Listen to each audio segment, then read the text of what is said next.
안녕하세요. 오늘 저희가 함께 살펴볼 이야기는 생명공학 기업 긴코바이오웍스에 대한 겁니다. 요즘 변화가 아주 흥미롭다고 하던데요. 네, 맞습니다. 긴코가 예전에는 주로 실험 대행, 그러니까 CRO 역할에 가까웠잖아요. 그렇죠. 개항 연구기관. 네. 근데 이제는 그 실험에서 나오는 데이터를 AI가 쓸 수 있게 가공해서 파는 일종의 데이터 플랫폼 기업으로 바뀌고 있다는 분석 자료들을 저희가 가지고 있습니다. 데이터 플랫폼으로요? 그 중심에 데이터 포인츠라는 전략이 있다고 들었는데요. 이게 구체적으로 뭔지, 그리고 이게 당신이나 또 미래 바이오 산업에는 어떤 의미가 있을지 좀 깊이 파헤쳐보죠. 좋습니다. 그럼 먼저 왜 긴코가 잘하던 실험 대행 말고요, 데이터 중심으로 이렇게 방향을 확 틀었을까요? 기존 방식에 뭔가 문제가 있었던 건가요? 네, 그게 핵심적인 부분인데요. 자료에서도 지적하듯이 기존 CRO 모델은 사실 프로젝트 기반이라서요. 이게 반복성이 좀 떨어지고 뭐랄까 일회성 수주에 의존하는 경향이 있었거든요. 프로젝트 끝나면 그걸로 끝이고. 그렇죠. 근데 더 중요한 건 이제 AI 시대잖아요. 이 시대가 진짜 필요로 하는 건 그냥 실험 결과 레포트가 아니라는 거죠. AI가 실제로 학습하고 뭔가 패턴을 찾아낼 수 있는 그런 구조화된 데이터, 이게 핵심입니다. 구조화된 데이터? 네. 긴코는 여전히 실험은 해요. 자동화된 방식으로. 하지만 그 초점을 실험 자체보다는 그 결과물을 가지고 AI가 소비할 수 있는 데이터 상품을 만드는 데 맞춘 거죠. 실험실이 백엔드라면 이제 데이터 포인트는 프론트엔드 상품인 셈입니다. 야, 이거 발상이 되게 흥미롭네요. 실험 결과를 파는 게 아니라 AI용 데이터를 판다라. 그럼 구체적인 예시 같은 게 있을까요? 자료에 보니까 프로펫 앱이라는 항체 개별 플랫폼 얘기가 나오던데요. 네. 정확히 보셨습니다. 프로펫 앱. 이게 기존 방식이랑 좀 다른데요. 일단 막 실험부터 하고 보는 게 아니고요. AI를 먼저 써요.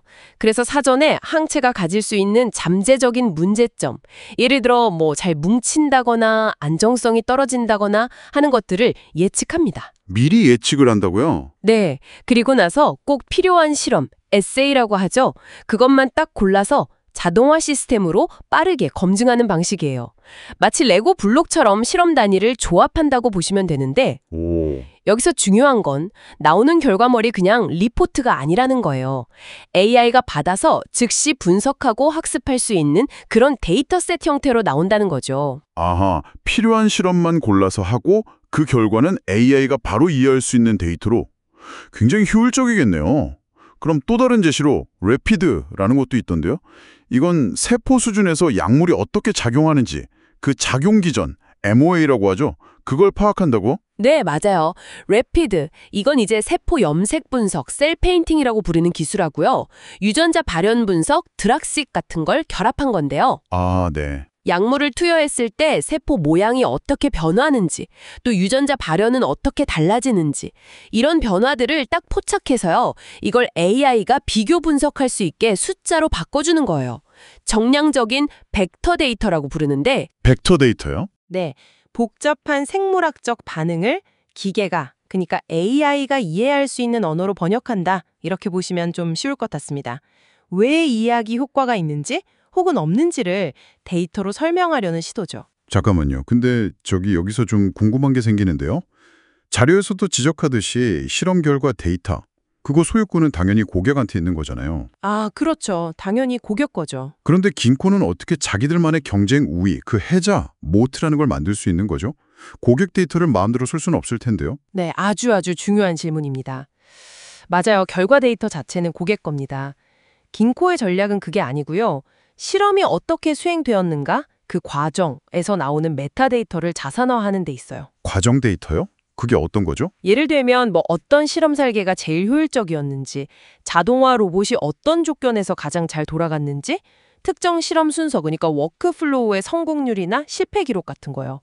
이 모든 어떻게에 해당하는 운영 데이터를 전부 구조화된 형태로 계속 쌓고 학습시키는 거죠.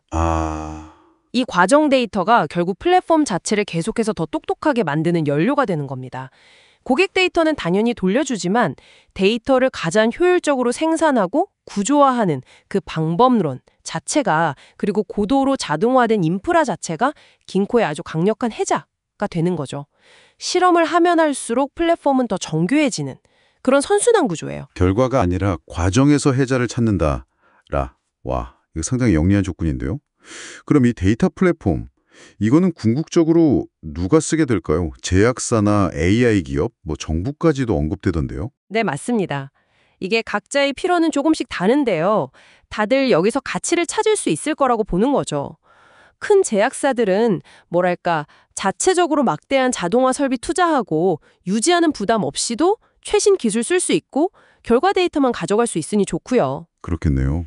그리고 AI 신약 개발하는 스타트업들은 모델 훈련시키고 검증하는 데 꼭 필요한 실제 실험에서 나온 고품질 데이터를 얻을 수 있고요. 이게 중요하거든요. 아, 현실 데이터 그렇죠. 네, 정부기관 같은 경우도 표준화된 바이오 연구 인프라를 통해서 예를 들어 새로운 감염병이 돌 때 빠르게 대응한다거나 아니면 바이오 안보 위협 같은 걸 관리하는 데 활용할 수 있다는 그런 전망입니다.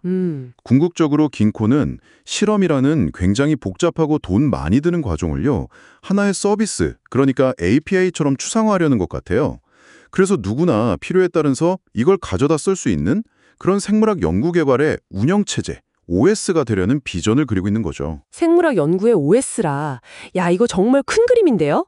마치 그 클라우드 컴퓨팅이 IT 인프라를 바꾼 것처럼 긴코는 실험실 자체를 서비스로 만들려고 하는 거네요.